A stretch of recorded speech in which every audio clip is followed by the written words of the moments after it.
Dernier volet de notre collection consacrée aux France avec Sophie Bernard. Alors, le dernier épisode est un peu piquant. Ça pique, ça fait mal au ventre, des Havrais en particulier. Fort à ta gorge, pique à tes yeux. Oui.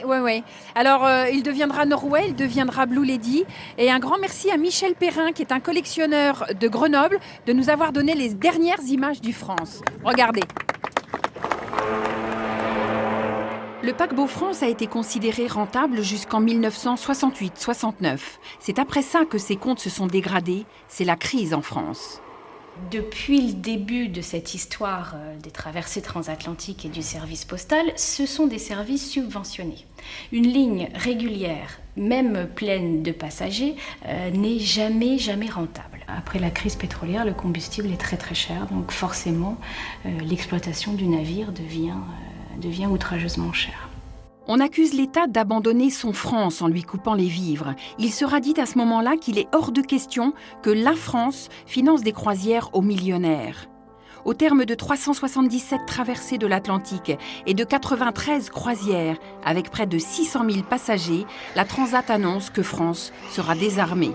Le 11 septembre 1974, de retour de voyage, le paquebot est immobilisé par l'équipage en colère, à l'entrée du Havre, où il demeurera près d'un mois sous les feux de l'actualité.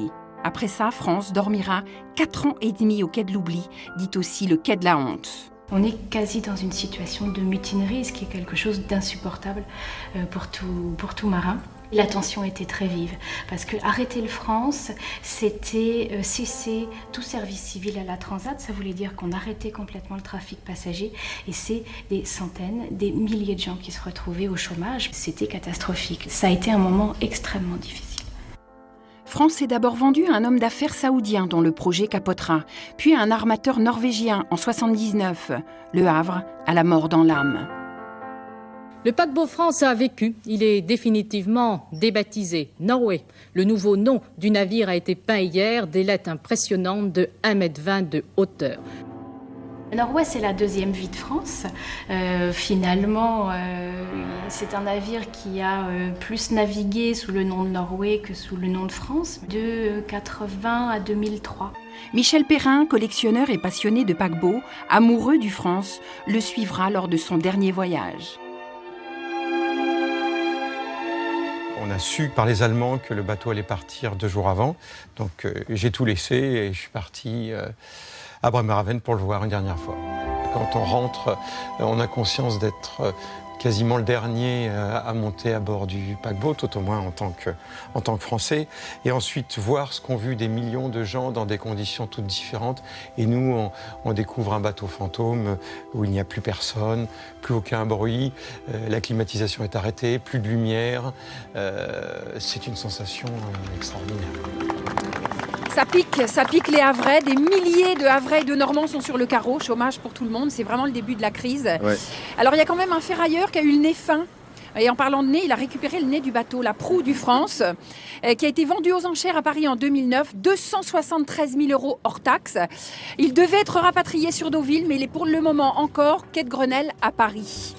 Ouais. Seb, tu voulais parler des, juste un mot. Des croisières. J'ai toujours trouvé que ça a été une erreur considérable de désarmer France parce qu'aujourd'hui, les croisières transatlantiques, quand on voit Queen Mary II, quand on voit Queen Elizabeth, quand on voit le Queen Victoria, tous ces bateaux sont hyper rentables, ils sont toujours pleins et le voyage transatlantique en paquebot est quelque chose de totalement mythique qui fait encore rêver aujourd'hui des milliers de gens.